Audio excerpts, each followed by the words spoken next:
Jemaat Tuhan, sebelum menyampaikan firman Tuhan pada hari ini, kembali saya menyampaikan kesaksian. Tadi diawali dengan kesaksian dari kakak saya.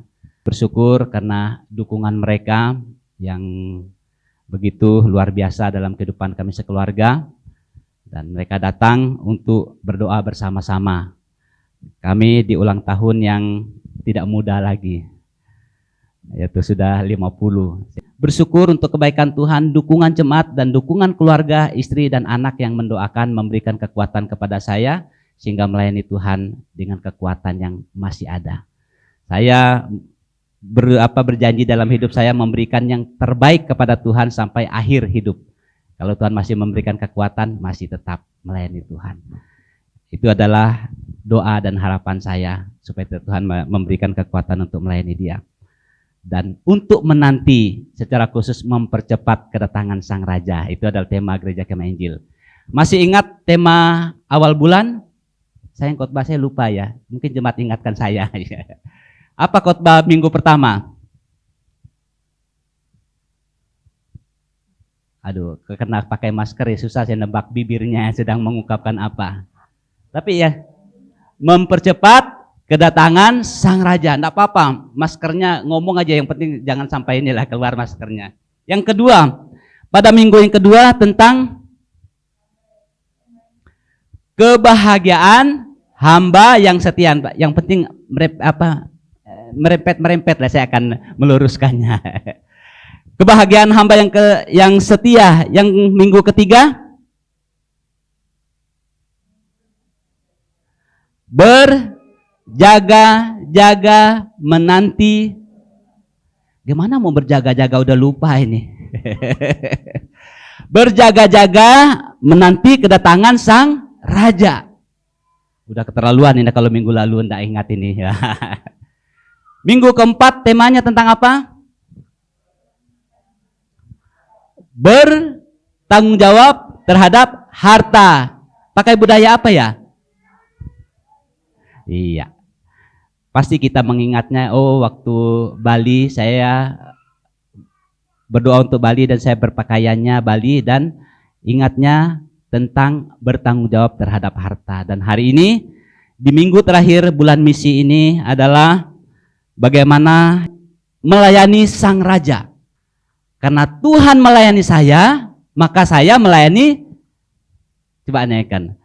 Tuhan lebih dulu melayani kepadaku, makanya melayani dengan sungguh-sungguh. Nah, kalau Tuhan tidak layani kita, kira-kira gimana? Biasanya kita memberi kepada orang karena orang sudah memberi kepada kita. Mau enggak kita memulainya, memberi dulu, kemudian kita dapat memperoleh berkatnya. Filosofinya begini. Petik buah dulu atau menanam? Iya. Orang belum, masa memetik dulu, menanam dulu, bertumbuh, lalu memetik. Nah, ini singkatan. Karena Tuhan melayani saya, maka saya melayani Tuhan. Bagus sih lagunya, komitmen. Tetapi dari satu sisi, kalau Tuhan tidak melayani lebih dulu, kira-kira mau enggak kita melayani Tuhan? Ini adalah satu ungkapan hati yang biasanya dilakukan setiap orang yang mengambil komitmen untuk melayani Tuhan. Selalu pujian ini dikatakan, melayani lebih sungguh. Dengan meneteskan air mata dan dengan sungguh-sungguh. Tetapi saat pelayanannya, dalam kutip, tidak dihargai oleh orang-orang, secara khusus pendetanya, akhirnya mulai mundur teratur. Capek nggak ada waktu. Kalau tar dulu, seperti cerita sekolah minggu, tar dulu, sebentar dulu. Lalu kita minta berkat sama Tuhan, Tuhan bilang sebentar dulu. Tapi saudara yang dikasih oleh Tuhan, kerinduan kita melayani bukan hanya sekedar hanya keluar dari mulut kita, tapi kita ingin realisasinya. Bukti nyata dari pelayanan kita. Bukan hanya kita tahu menyanyikannya, tetapi bagaimana kita membuktikannya dalam kehidupan kita. Karena apa makna pelayanan itu? Dalam Kamus Besar Bahasa Indonesia mengatakan, melayani adalah membantu, menyiapkan, mengurus apa-apa yang diperlukan seseorang. Pekerjaan bukan untuk diri sendiri, melainkan untuk orang lain. Saya garis bawahi, pekerjaan bukan untuk diri sendiri, tetapi untuk orang lain. Itu namanya melayani. Kalau kita dapat pengertian ini, maka segala sesuatu yang kita lakukan, kita tidak menuntut. Kenapa? Saya melayani kok. Orang hargai atau tidak, tapi tujuan kita harus melayani. Kadang-kadang dalam pelayanan memang tidak semua orang menghargai. Coba saudara dilihat pelayan yang melayani di rumah-rumah makan. Dia melayani dengan sepenuh hati, melayani, tapi kalau ada kotor sedikit, datang dulu. Kok gini sih kamu lakukan ini? Kok tidak beres? Kok tidak bersih? Mungkin dia akan merasa, aduh saya sudah lap kok, siapa yang melakukan ini? Tetapi dia tidak ngotot, dia tetapi terima kasih Pak, dia bersihkan. Tolong ambil lap yang kering, ambil tisu, dia lap.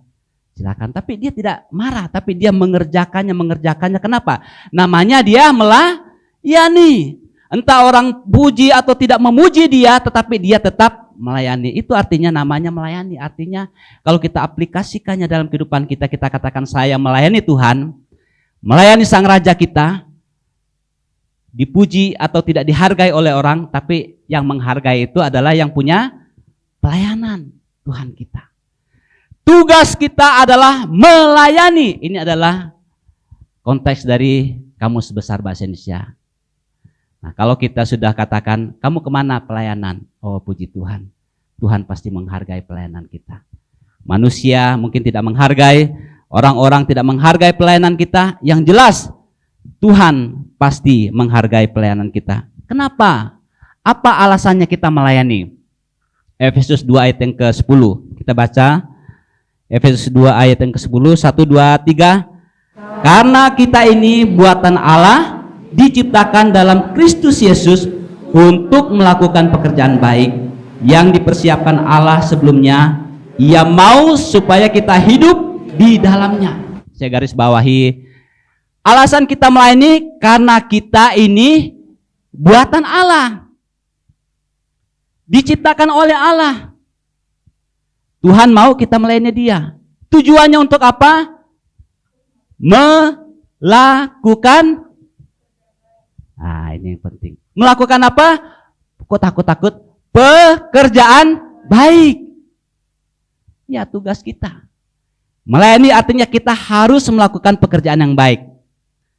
Kondisi, situasi, apapun keadaan kita, namanya kita pelayan, melayani. Makanya Tuhan mengatakan, aku datang bukan untuk dilayani, melainkan untuk melayani. Hari Jumat juga sudah Pak Sugianto sudah menyampaikannya begitu dalam. Saya katakan, wah ini suatu perbenaran untuk saya sampaikan untuk hari Minggu, ya gitu ya. Artinya karena kita ini dibuat buatan Allah, diciptakan dalam Kristus Yesus untuk melakukan pekerjaan baik. Kenapa? Ia mau supaya kita hidup di dalamnya, dalam pelayanan. Dewasa ini konsep tentang pelayanan seringkali dipersempit oleh orang. Berbagai macam alasan orang untuk tidak menghargainya lagi. Karena pandangan, konsep, definisinya tentang pelayanannya sudah meleset gitu ya. Tapi kalau kita tahu bahwa kita itu adalah melayani orang lain,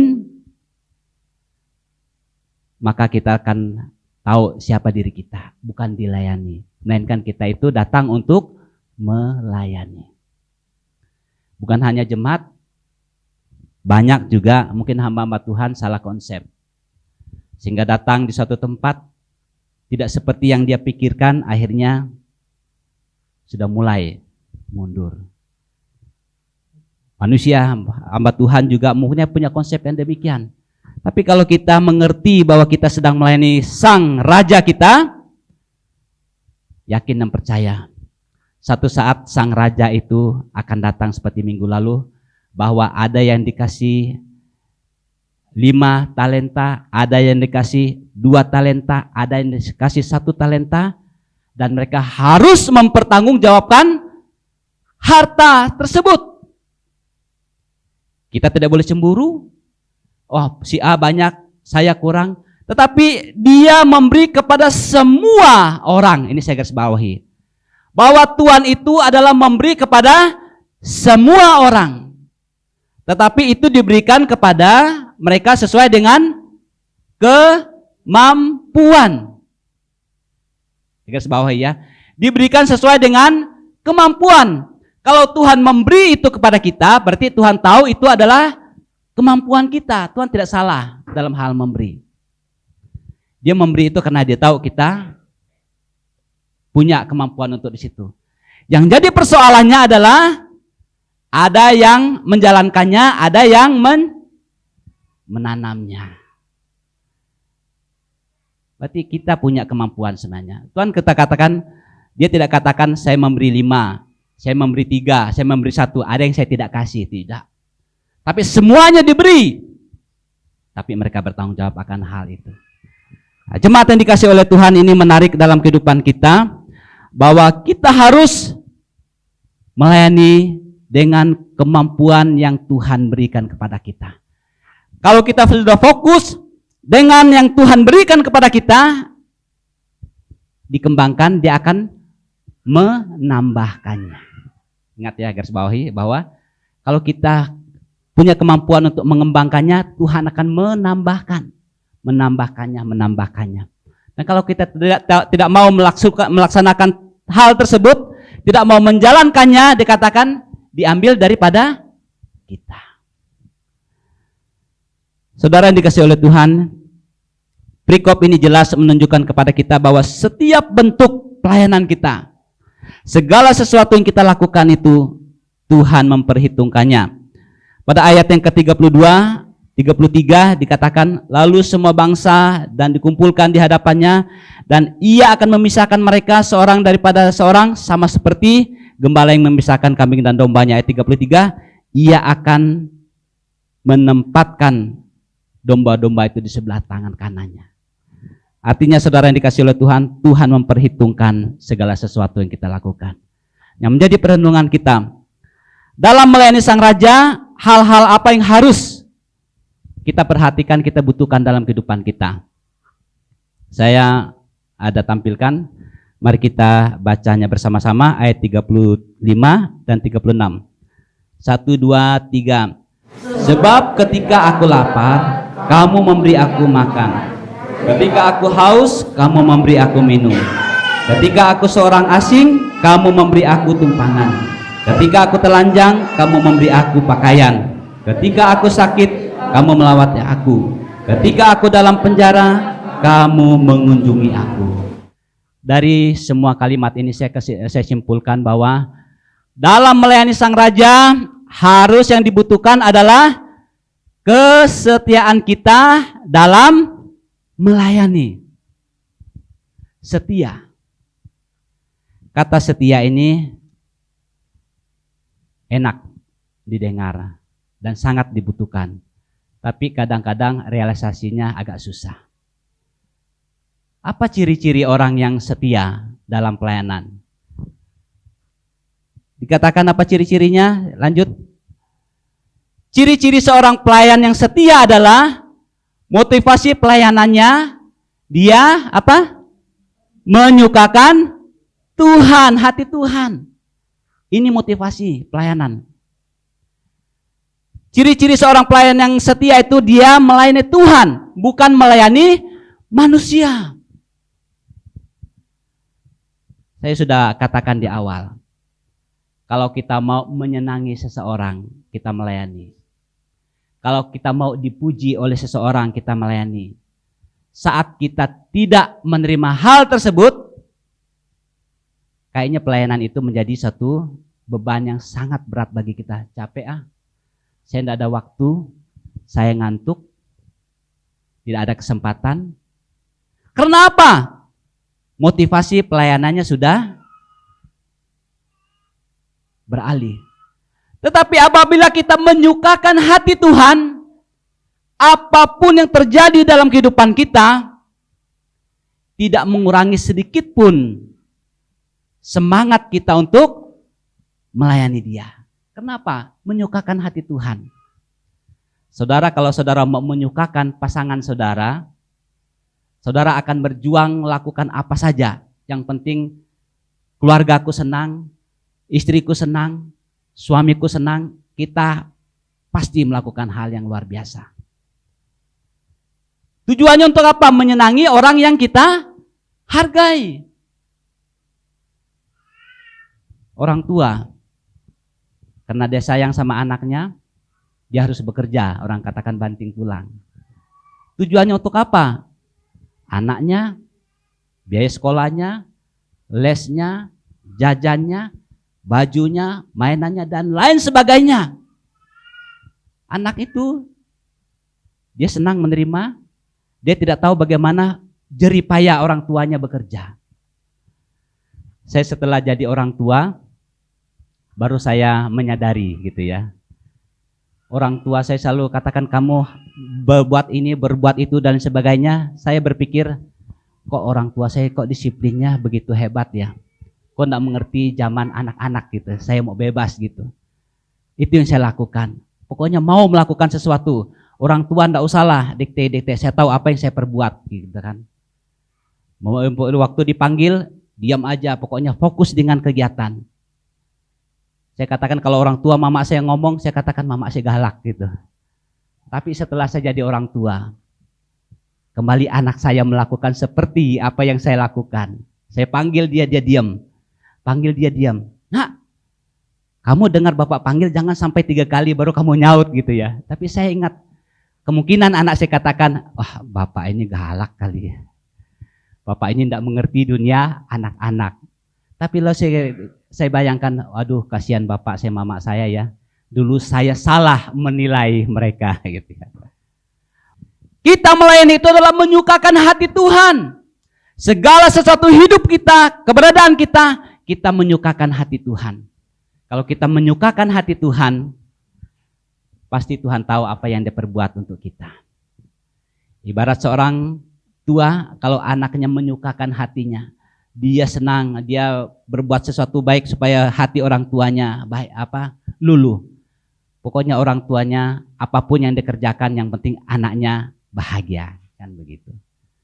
Kalau kita tidak mau menyukakan, kamu tahu minta aja, enggak tahu menghormati orang tua, kan kita begitu. Motivasi pelayanan kita menyukakan hati Tuhan. Dan ciri orang yang setia dalam pelayanan adalah cara pelayanannya. Menghadapi tantangan dengan keberanian yang kudus, dikatakan berani tetapi dia kudus, tidak berbuat kesalahan, tidak mudah menyerah. Cara pelayanannya. Nah, kalau kita melihat di sini, ketika aku lapar, ketika aku haus, ketika aku seorang asing, ketika aku telanjang, ketika aku sakit, ketika aku dalam penjara. Artinya saudara yang dikasihi oleh Tuhan, segala sesuatu itu bisa dikerjakan, tidak ada kata tidak bisa. Ciri-ciri orang yang setia dalam melayani itu adalah dia punya motivasi pelayanan yang benar, cara pelayanannya, dan berita yang disampaikan. Apa berita yang disampaikan menurut 1 Korintus 15 ayat 1-6? Intinya sini tentang kematian, kebangkitan Yesus Kristus. Yang disampaikan itu adalah berita Injil. Bukan kita sampaikan tentang kehebatan kita. Kalau bukan saya, tidak mungkin. Kalau saya tidak akan jalan. Tetapi saudara yang dikasihi oleh Tuhan, sering dalam pembicaraan kita yang banyak keluar itu adalah akunya. Kalau sudah akunya, kalau mungkin dalam banyak pembicaraan 1000 kata, mungkin orang lain ceritakan 1 kata, yang lainnya adalah aku, saya, tanpa saya. Tetapi kalau kita melihat di sini, berita yang kita sampaikan adalah oleh karena kemurahan Tuhan, oleh karena kebaikan Tuhan, oleh karena kasih setia Tuhan. Bukan karena kita hebat. Bukan karena kita mampu. Bukan karena kita banyak uang. Tetapi oleh karena kemurahan Tuhan. Kemurahan Tuhan. Loh, kok Bapak ganteng sih? Ah, ini kan gambarannya Tuhan. Kan kira-kira gitu. Wih, rohani sekali ya. Kok Pak rumahnya besar? Wah, Tuhan izinkan saya bisa membangunnya. Jangan katakan ini adalah jerih lelah saya. Saya bekerja dari pagi, siang, malam, sehingga saya beli rumah ini dengan begitu indah. Lalu kita tidur situ jadi gempa, kita sudah tertanam enak, sudah terkubur dari rumahnya. Tapi saudara yang dikasih oleh Tuhan, apa yang kita miliki, apa yang ada adalah diizinkan Tuhan. Ayub begitu luar biasa, kaya dan luar biasa. Dalam seketika ludes. Tapi karena dia memang setia kepada Tuhan, Tuhan mengembalikan itu dalam hidupnya. Apabila kita menjadi manusia, apabila kita dihargai oleh dunia, semuanya itu adalah oleh karena kemurahan Tuhan. Oleh karena kemurahan Tuhan, ku ada sampai hari ini. Jangan mengatakan saya ada hari ini karena saya olahraganya rutin. Setiap pagi lari pagi. Makannya 3 kali sehari. Makannya sayur aja. Uangnya banyak. Tetapi saudara yang dikasih oleh Tuhan, kita ada, kita sehat, kita bisa menghirup udara pagi ini. Kita katakan oleh karena kemurahan Tuhan. Orang yang paling menghargai kemurahan Tuhan itu adalah orang yang pernah mengalami persoalan dalam hidupnya. Kalau dia sudah sakit, kalau dia sudah boleh bangun besok, dia katakan, puji Tuhan saya masih diberikan nafas hidup. Tapi kalau kita tidak menghargainya, kita tidak tahu hari-hari apa besok, nggak tahu. Pokoknya jalan aja. Tapi orang yang paling menghargai kebaikan Tuhan, dia tahu waktu-waktunya. Makanya dikatakan, ajarlah kami menghitung hari-hari kami sedemikian, sehingga kami beroleh hati yang bijaksana. Bijaksanalah dalam memberi yang terbaik. Oleh karena itu, waktu yang ada, berilah diri untuk melayani Tuhan. Jangan sampai Tuhan mengambil talenta yang ada pada kita, dan kita tidak ada waktu lagi. Berita yang disampaikan adalah tentang Injil kebenaran Allah. Yang berikut, dalam melayani Sang Raja, hal-hal yang dibutuhkan adalah ketulusan kita dalam melayani. Tadi sudah kita baca. Tulus dalam melayani. Kenapa dikatakan ketulusan kita dalam melayani? Kita tidak melihat. Enggak usah ke sana. Enggak ada apa-apanya. Apalagi di penjara, ngapain sih ribet-ribet? Ngapain ke rumah sakit? Nggak usah. Nah, saudara yang dikasih oleh Tuhan, ketulusan kita melayani. Dalam hal apa? Ketika aku lapar, katanya ketika aku haus, ketika aku seorang asing, dan ketika aku telanjang, dan ketika aku sakit, dan ketika aku dalam penjara. Dan kita tulus melayani. Kita benar-benar memberi waktu kita hanya untuk melayani. Karena ini yang penting dalam kehidupan kita. Setiap pelayanan kita, Tuhan tahu apa yang sedang kita kerjakan. Mungkin hamba Tuhan, mungkin orang lain tidak tahu apa yang sedang kita kerjakan. Tetapi yang menarik di sini, setiap segala sesuatu yang kita lakukan dikatakan jerih payah kita tidak sia-sia. Demikian juga dalam ayat 40. Lanjut. Ya, kita baca. 1, 2, 3. Dan raja itu akan menjawab mereka, aku berkata kepadamu, sesungguhnya segala sesuatu yang kamu lakukan untuk salah seorang dari saudaraku yang paling hina ini, kamu telah melakukannya untuk aku. Wah, puji Tuhan. Kamu telah melakukannya untuk aku. Galatia mengatakan, setiap orang yang menabur, dia pasti menuai. Menabur angin, dia akan menuai puting beliung. Tapi kalau dia menuai kebaikan, dia akan menanam kebaikan, dia akan menuai kebaikan juga. Setiap hidup kita harus memberikan yang terbaik dalam kehidupan kita. Nah, di sini dikatakan bahwa sesungguhnya segala sesuatu yang kamu lakukan untuk salah seorang yang paling hina ini. Saudara katakan, orang yang apa? Paling hina. Dikatakan kamu telah melakukannya untuk aku, kata Tuhan. Makanya waktu dituntut, waktu diminta pertanggungjawaban mereka, lalu katakan, saya tidak pernah lihat Tuhan masuk penjara, saya tidak pernah lihat Tuhan masuk penjara, saya tidak pernah melihat Tuhan kekurangan, saya tidak pernah melihat Tuhan dalam keadaan sakit. Tetapi dia katakan di sini, sebab segala sesuatu yang kamu lakukan untuk orang yang paling hina, kita melakukannya untuk Tuhan. Oleh karena itu jemaat yang dikasihi oleh Tuhan, ini penting kita renungkan dalam kehidupan kita, bahwa kita harus tulus melayani, bukan karena ada apa-apanya, bukan karena kita mendapat apa-apanya, tapi memang kita melayani Sang Raja kita. Melayani Sang Raja kita. Oleh karena itu perbuatlah yang terbaik kepada orang-orang yang ada di sekitar kita. Dan yang terakhir, dalam melayani Sang Raja, hal-hal apa yang dibutuhkan, yang harus kita kerjakan? Ayat yang ke-44. 1, 2, 3. Lalu mereka pun akan menjawab dia, katanya, Tuhan, bila manakah kami melihat engkau lapar, atau haus, atau sebagai orang asing, atau telanjang, atau sakit, atau dalam perjalanan, dan kamu tidak melayani engkau. Kami tidak melayani engkau. Nah, sini saudara yang dikasih oleh Tuhan, saya garis bawahi di sini adalah, bila manakah kami melihat. Ini adalah cara pandang kita dalam melayani. Kita mau melayani itu hanya karena dilihat. Kita mau melakukan segala sesuatu itu karena mau cari muka, katanya. Kalau orang cari muka itu orang apa? Munafik. Ya. Dia hanya di depan mata boleh bersandiwara, katanya. Tapi di belakang siapa yang tahu?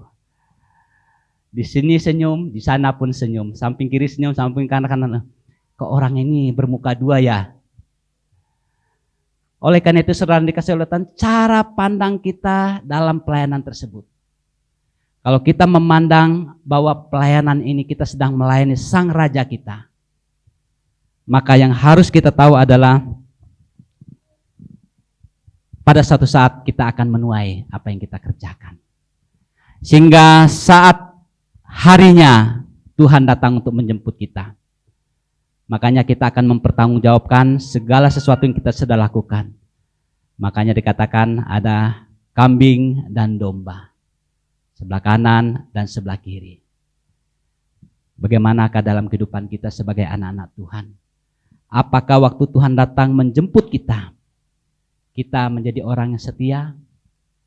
Seperti mempelai yang datang, ada 10 wanita, ada yang 5 yang bijak, ada yang tidak bijak. Dan juga pada waktu ia mempercayakan talenta itu kepada kita, pada waktu dia datang, apakah dia menemukan kita melakukan pelayanan tersebut?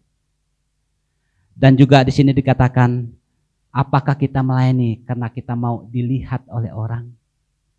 Kalau orang tidak mau melihat, dia tidak mau mengerjakannya. Tapi satu hal yang pasti, bahwa apapun yang kita lakukan kepada orang yang paling hina sekalipun, firman Tuhan mengatakan, kamu telah melakukannya untuk aku.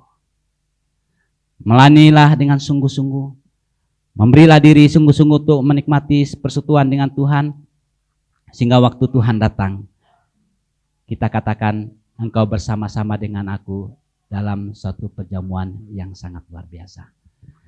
Sebagai penutup bagi kita dalam melayani Sang Raja, hal yang harus kita lakukan adalah kesetiaan kita di dalam melayani Tuhan. Harus setia.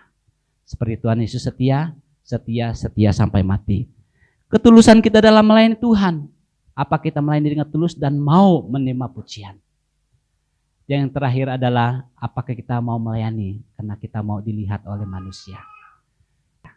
Mari kita berdoa.